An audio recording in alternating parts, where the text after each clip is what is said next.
हरिः ओम्।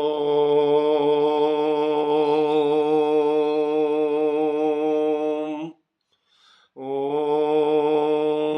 श्रीमन्महागणाधिपतये नमः।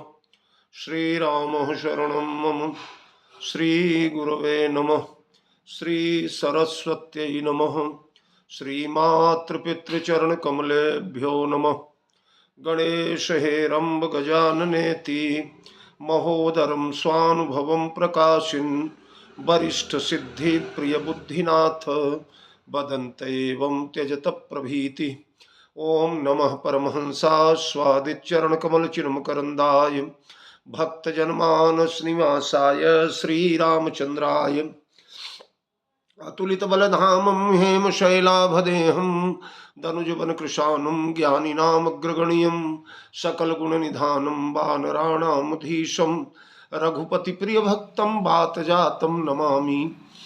वीणाधरे विपुलमङ्गलदानशीले भक्त्यार्तिनाशिनि शिवविरञ्चि हरीश वन्दे कीर्तिं प्रदेखिलमनोरथ दे महार्हे विद्याप्रदायिनि सरस्वती नौमि नित्यं प्रभु समरथ सर्वज्ञ शिव सकल कला गुणधाम योग ज्ञान वैराग्य निधि प्रणत कल्प तरुणाम अपने अपने घरन की सब काहू को पीर तुम ही पीर सब घरन की धन्य धन्य रघुवीर खल दल बन दावायनल राम श्याम घन मोर रोम रोम में वज्र बल जय केसरी किशोर जय कविता के गगन दिवाकर ज्ञान भक्ति के विमल प्रकाश पारिजात के पुष्प आप हो जय गोस्वामी तुलसीदास श्री गुरुचरण सरोज रज निज मन मुकुर सुधारी वरनौ रघुबर बिमल जस जोदायक फलचारी सियावर रामचंद्र की जय पवन सुत हनुमान की जय गोस्वामी तुलसीदास की जय श्री राम कथा महोत्सव की जय श्री रामचरित मानस भगवान की जय।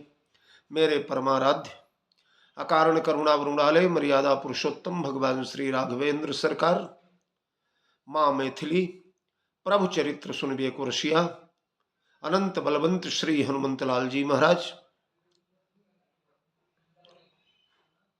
कविकुल चक्र चूड़ामणि हुलसी नंदन गोस्वामी तुलसीदास जी महाराज भगवत कथा रस रसिक महानुभाव जन आए। बड़े सौभाग्य का विषय है। सुंदर कांड का बड़ा मार्मिक विवेचन। अशोक वाटिका में हनुमान जी महाराज तरु पल्लव में छिपे हुए सीता जी की विषम विपत्ति को देख देख करके स्वयं भाव जगत में डूब रहे हैं।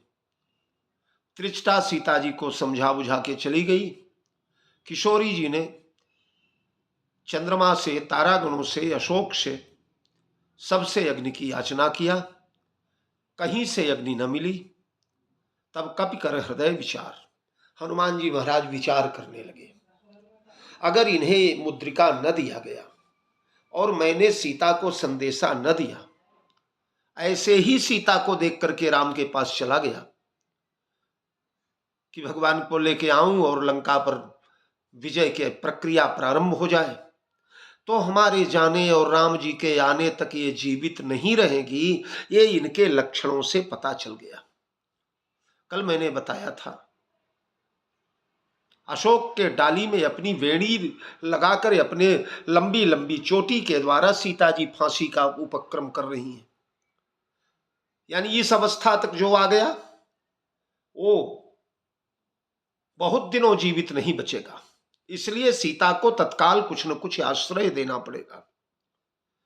तो कूद कर सीता के सामने पहुंच जाऊं, पर अगर ऐसा करके पहुंच गया तो सीता कदाचित मुझे राक्षस समझ करके, रावण का दूत समझ करके, रावण का कोई भेदिया समझकर चिल्ला उठेगी, शोर मचा देगी, विलाप करना प्रारंभ कर देगी, राक्षसियां पुनः आ जाएंगी, भगवान का कार्य बाधित हो जाएगा। तो बढ़िया विचार हनुमान जी ने किया। सीता इस समय मुद्रिका के लिए तरस रही, वो अग्नि के लिए तरस रही हैं, आग चाहिए। और मजे की बात है कि अब चंद्रमा और तारागणों से नहीं, अब अशोक के पल्लवों से अग्नि की याचना प्रारंभ हो गई है। उन्हीं पल्लवों के बीच में से मैं तुरंत मुद्रिका गिरा दूं।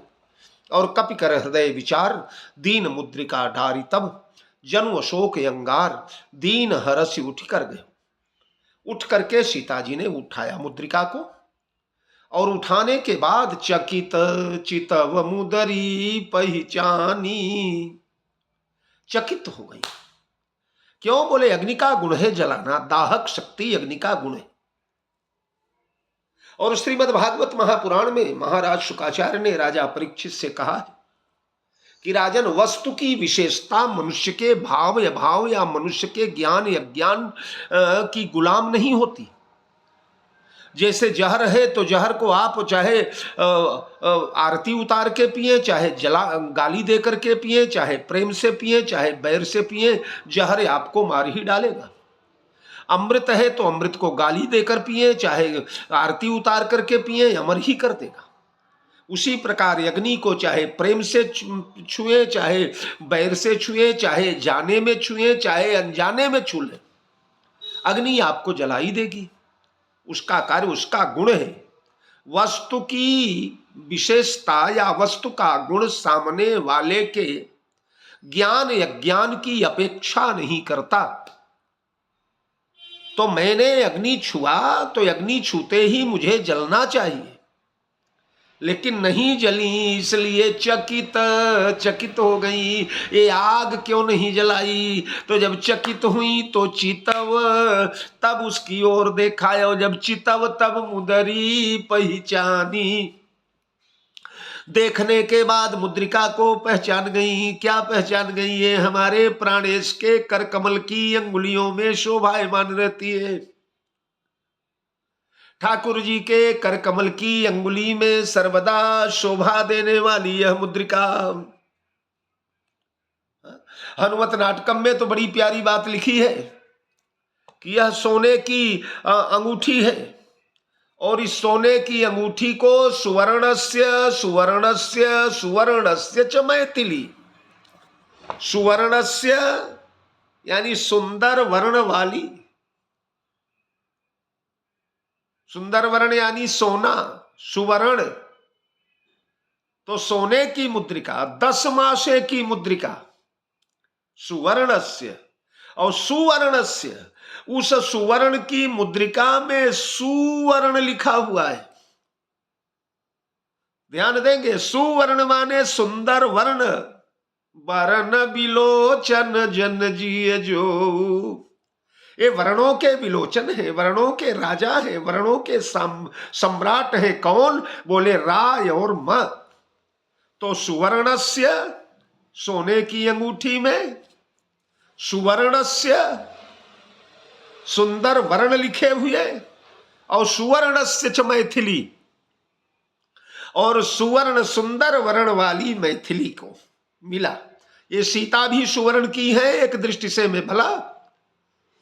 लक्ष्मी श्री सुक्त आप पढ़ेंगे तो ओम हिरण्य वर्णाम हरिणीम सुवर्ण रजत स्रजाम, सुवर्ण रजत स्रजाम, चंद्राम हिरणमयीम लक्ष्मीम जात वेदो मयावह।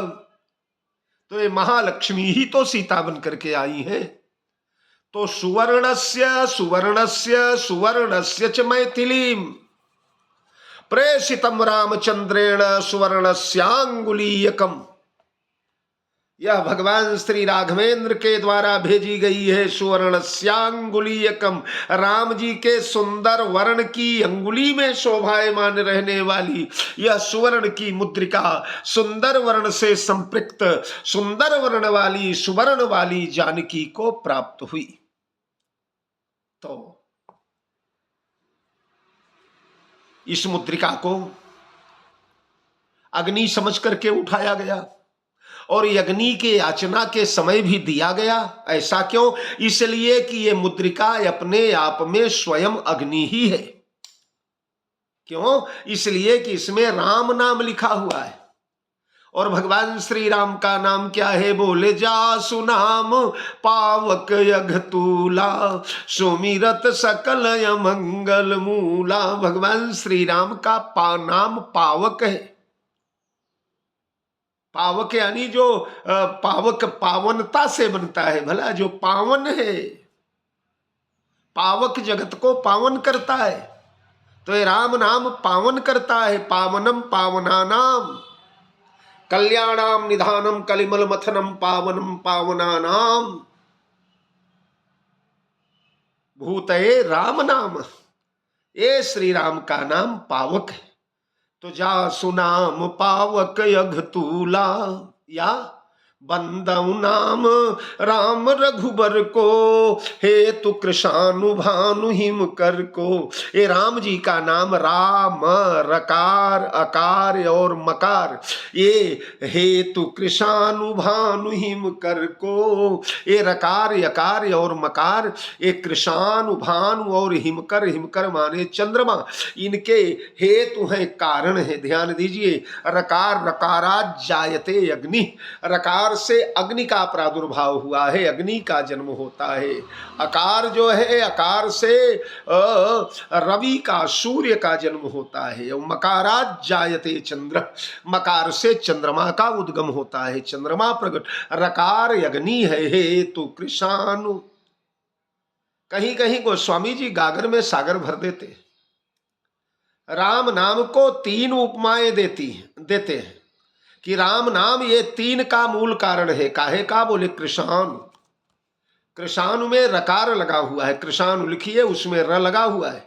अगर कृषाणु से रकार निकाल दिया जाएगा तो कृषाणु किसानु बन जाएगा, और किसानु का मतलब अग्नि कतई नहीं होता, यानी अग्नि का बोधक नहीं बनेगा वो।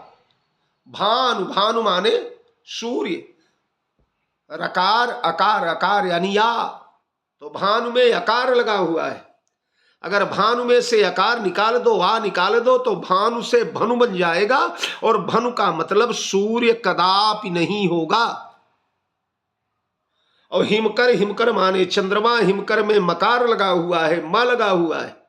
अगर म को निकाल दिया जाए तो हिकर बन जाएगा, हिकर माने चंद्रमा का बोधक नहीं होगा, उसका अर्थ चंद्रमा नहीं होगा।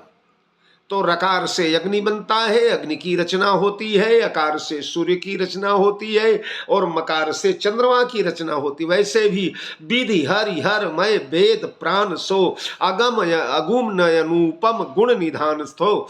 ये राम नाम जो है विधि हरि हर मय, रकार से ब्रह्मा, अकार से हरि और मकार से हर।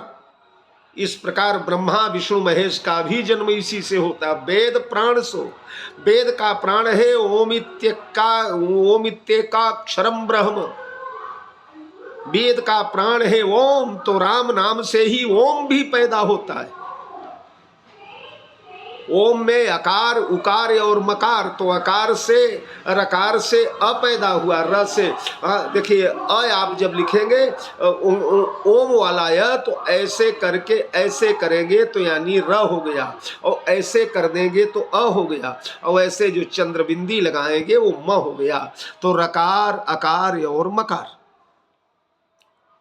अब गागर में सागर क्या है?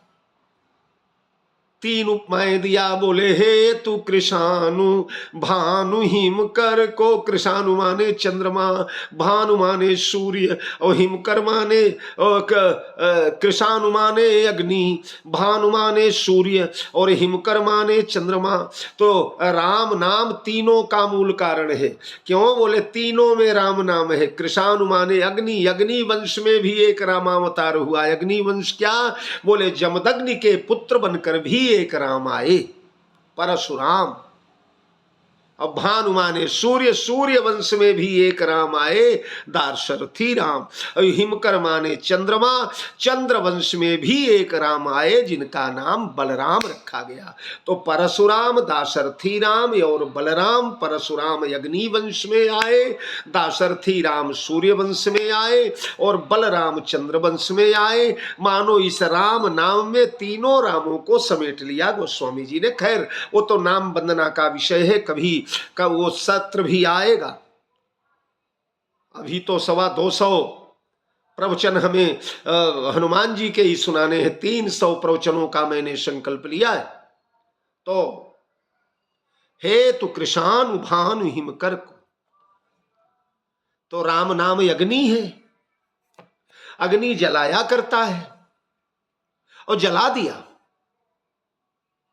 मुद्रिका के पाते ही किशोरी जी के दुख जलने लगे, शोक जलने लगे। पूरा पूरा निर्मूल तो बाद में होगा, जब कथा अग्नि जलेगी तब सारा सारा का दुख निर्मूल होगा। और इस प्रकार किशोरी जी जो है मुद्रिका को उठाई, चकित चितव तमुदरी पहचानी हरस। हर्ष हुआ। हर्ष क्यों हुआ? बोले मुद्रिका के रूप में भगवान श्री राम स्वयं दिखाई पड़ने लगे। सीता भरतार दृश्यते, सीता को अपने भरता भगवान श्री राम मुद्रिका में दिखने लगे। क्योंकि प्रभु की प्रिय वस्तु, प्रभु की चिन्मय की वस्तु चिन्मय ही हुआ करती है। सच्चिदानंद से जुड़ी हुई कोई भी चीज हो सच्चिदानंदवत ही हुआ करती है। तो ये मुद्रिका बिल्कुल रामवत है।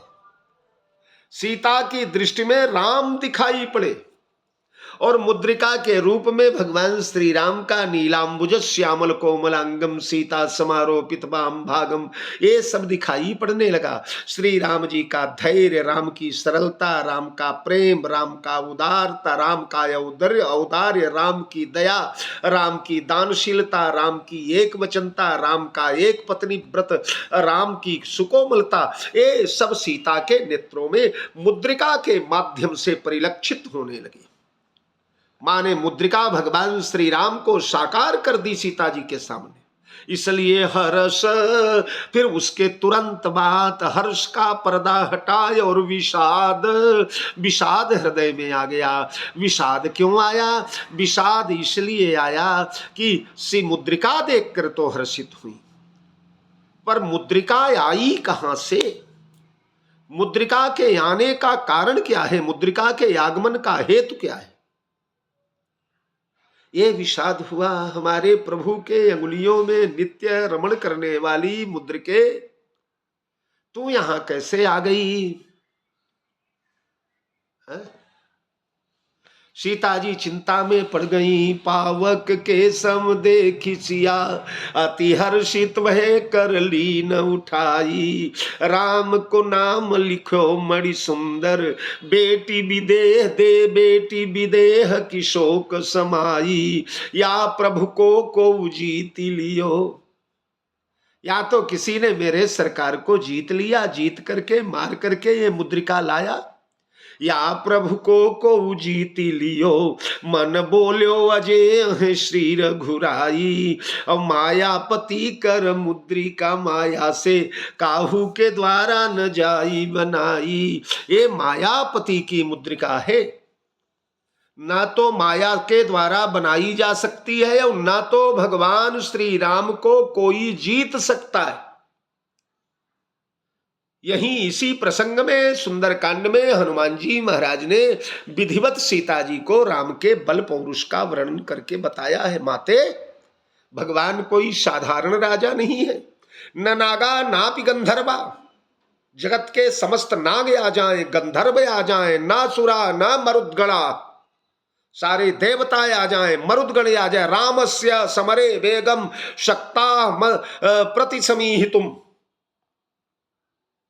नाग आ जाएं, गंधर्व आ जाएं, समस्त देवता आ जाएं, सारे मरुदगण आ जाएं, राम के सामने समर भूमि में एक क्षण टिकने की किसी की, यहां तक कि ब्रह्मा विष्णु महेश्वर, ब्रह्मा आ जाएं, विष्णु आ जाएं, महेश्वर आ जाएं, इंद्र आ जाएं, कल काले आ जाएं, जम आ जाएं, कुबेर आ जाएं, अग्नि आ जाएं, वरुण आ जाएं, ये सब आ जाएं, पर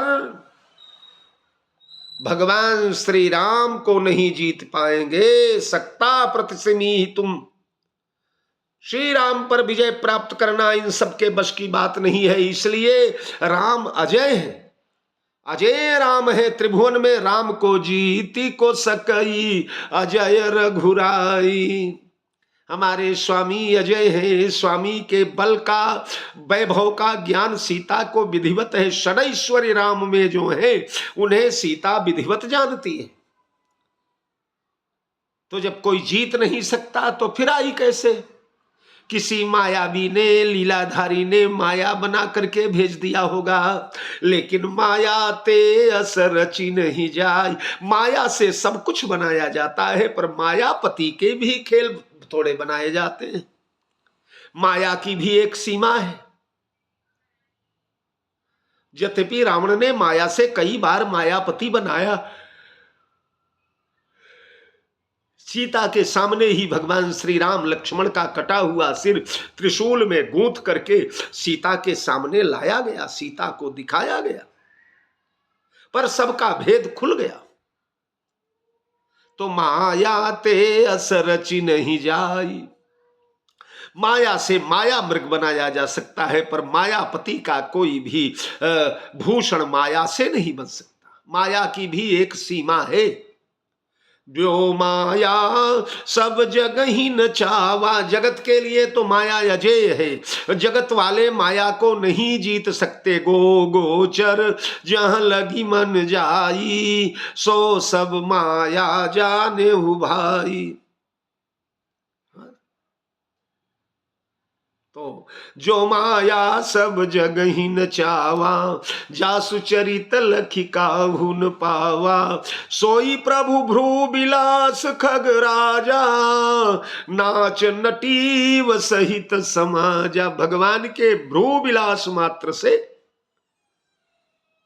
भगवान के भ्रू का, भौहों का, नेत्र का थोड़ा सा किंचित तिरछी चितवन देख करके माया विकल हो करके ठुम ठुम नाचने लगती है। उस माया के द्वारा मायापति की मुद्रिका कैसे बनाई जा सकती है? ये असंभव है। फिर ये मुद्रिका आई कहां से? थोड़ी सी ये भी चर्चा कर लिया जाए कि मुद्रिका कहां से आई। मानस के कई वक्ता, मुझे बड़ी हंसी आज, बड़े बड़े वक्ता धड़धड़ाते हुए मंचों पर बोलते हैं ये मुद्रिका वही वाली है। कौन वाली? जो केवट के घाट पर भगवान श्री राम ने उतार करके केवट को देना चाहा, केवट ने नहीं लिया, तब भगवती सीता को दिया। सीता ने भी देना चाहा केवट को, लेकिन नहीं लिया, और ये मुद्रिका सीता जी के उंगली में रह गई थी। और आज भगवान श्री राम को पुनः राम की मुद्रिका सीता जी ने भिजवा दिया। लेकिन इस बात में कोई दम नहीं है। जिन्होंने रामचरितमानस को गहराई से पढ़ा है, उन्हें मालूम होगा कि वह मुद्रिका सीता के पास नहीं रह गई थी। पहले भगवान श्री राघवेंद्र केवट को मुद्रिका देना चाहते। केवट उतरी दंडवत कीना, प्रभु सकुचे यही नहीं कछु दीना, तपियहि की सिय जान निहारी, अरे मणि मुदरी मन मुदित उतारी, कहेऊ कृपालु लेहु तराई, केवट चरण गहेऊ अकुलाई, आजु नाथ में काहन पावा, मिटे दोष दुख दारिद दावा, बहुत काल में कीन मजूरी, आजु दीन विधि बिन बनी भली पूरी, अरे अब कछुनाथ न चाहिए मोरे, दीन दयाल अनुग्रह तोरे, बहुत कीन प्रभु लखन सिय, नहीं कछु केवट ले, विदा कीन करुणा जतन भगति विमल वर दे। पहले भगवान श्री राम ने लाख प्रयास किया, लेकिन केवट ने मुद्रिका नहीं लिया। और जब नहीं लिया तो भगवान ने लक्ष्मण की ओर देखा, लक्ष्मण तुम प्रयास करो। लक्ष्मण ने मुद्रिका राम जी से ले लिया और लक्ष्मण कहने लगे, अरे केवट ज्यादा नाटक मत कर भैया, ये प्रभु की मणिमुदरी है, सारे विश्व ब्रह्मांड को पालने की क्षमता इस मुद्रिका में, अनमोल मणि है, तेरी पीढ़ियों का उद्धार हो जाएगा, राजा महाराजा बन जाओगे। मुद्रिका जहां रहती है वहां धन धान्य ऐश्वर्य भरे रहते। इस मुद्रिका को ठुकरा करके मूर्खता का कार्य मत करो, चुपचाप ले लो, ज्यादा नाटक मत करो। लक्ष्मण ने अपनी भाषा में बहुत कीन प्रभु लखन। और उसके बाद किशोरी जी ने ले लिया, सीता जी ने ले लिया। सीता ने मुद्रिका लेकर के और केवट से कहना शुरू कर दिया, भैया केवट ये मुद्रिका ले लो, ले लो, ले लो, ले लो, ले लो, बड़ी मूल्यवान है, कुछ न कुछ मजूरी चाहिए, हम लोगों के पास इस समय कुछ नहीं है। केवट ने नहीं लिया तो वह मुद्रिका सीता की जो राम ने लेकर के केवट को देना चाहा था, घूम फिर कर पुनः सीता जी के पास आ गई। बहुत कीन प्रभु लखन सी, तो सीता की मुदरी राम के पास नहीं रह गई, सीता की मुदरी सीता के पास आ गई। और जब सीता के पास आ गई तो फिर पुनः राम के पास जाने का सवाल नहीं, इसलिए वो मुद्रिका जो गंगा के किनारे उतारी गई थी सीता जी के द्वारा केवट को देने के लिए, पियहि की सिय जान निहारी, मन मुदरी मन मुदित उतारी, कहे कृपालु ले ही उतराई, केवट चरण गहे अकुलाई। वह मुद्रिका सीता की थी, सीता के अंगुलियों में दोबारा आ गई। तो ये वो मुद्रिका नहीं। फिर ये मुद्रिका क्या कहां से आई?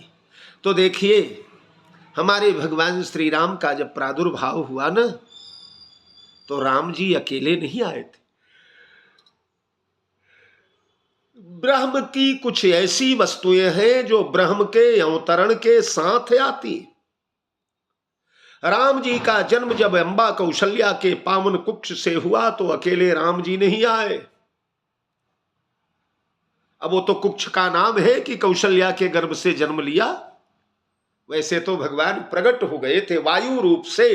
कौशल्या मैया गर्भवती जैसी दिखती थी, 9 महीना, ऐसा लगता था कि गर्भ है, पेट देख करके महाराज को लगता था ऐसा। लेकिन वस्तुतः भगवान श्री राम निर्गुण निराकार रूप से वायु रूप से कौशल्या मैया के पेट में भरे हुए, वो तो सर्वांतर्यामी है ही, और प्रकट हो गए सहज।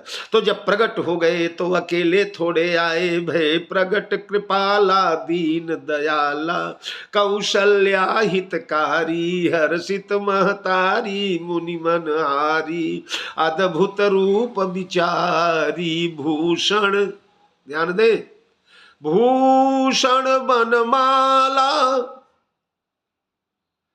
भगवान के आभूषण, कान का कुंडल, हाथ की मुद्रिका, गले का कौस्तुभ मणि, ये जन्म के समय आए। और बनमाला, बन के जंगल के अष्ट पुष्पों को तोड़ करके जो माला बनाई, ये जयमाला हमेशा बनमाला भगवान के गले में रहती है। इसके पुष्प कभी सूखते नहीं, सर्वदा हरे भरे रहते। और भूषण, मुद्रिका, कौस्तुभ मणि और कर्णकुंडल, भूषण बनमाला नयन विशाला, शोभा सिंधु खरारी।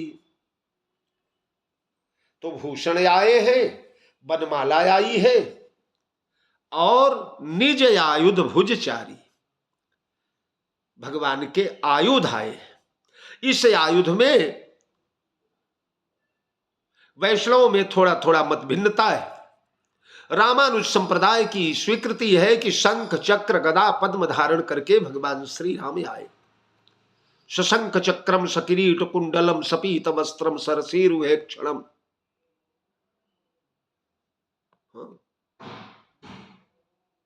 तो भगवान कृष्ण भी तमद्भुतम बालक मंबुजे क्षणम, वो भी जब आए तो शंख गदायुदायुतम,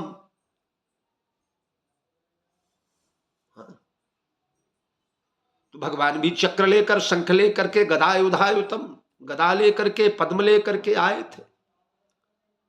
वैसे ही भगवान राम भी निज भूषण, तो श्री वैष्णवों का, रामानुज संप्रदायों का मत है कि शंख चक्र गदा पद्म लेकर के आए, पर रामानंद संप्रदाय के कुछ आचार्य लोग कहते हैं नहीं, अगर शंख चक्र गदा पद्म लेकर के आएंगे तो महाराज मनु को दिया हुआ वरदान, उसकी धज्जियां उड़ जाएगी।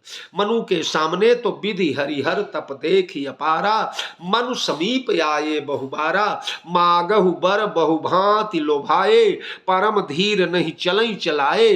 तो ब्रह्मा विष्णु महेश तो 1000 बार आए मनु के सामने, और मुझसे मांगो, मुझको मांगो, मुझसे मांगो, मुझको मांगो, पर नजर उठाकर राजा मनु शतरूपा ने नहीं देखा।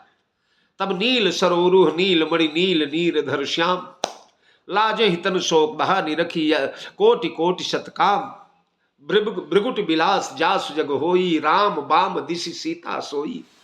तब श्री सीताराम के रूप में आए, और जब सीताराम बन के आए तो बिना धनुष बाण के राम कैसे आएंगे, तो धनुष बाण था, और उसी रूप में राजा मनु ने चाहूं तुम्हें समान सुत, प्रभु सन कौन दुराव।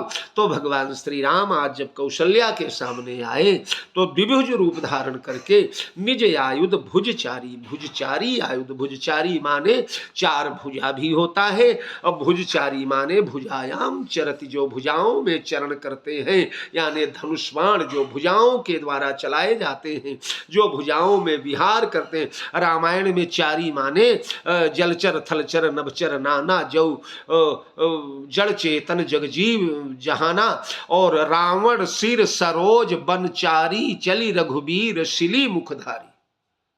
तो चारी माने चलने वाला, भुजाओं के द्वारा चलने वाला धनुष्मान, मुद्रिका, कर्ण कुंडल, कौस्तुभ मणि, ये सब भगवान श्री राम के साथ जन्म जाते आए हैं। तो वही मुद्रिका जो है किशोरी जी ने देखा, और देख कर चकित चितव मुदरी पहचानी, हरस विषाद हृदय अकुलानी। इसके आगे की कथा हम लोग कल उसका आनंद लेंगे। जय जानकी जीवन। बहुत बहुत साधुवाद।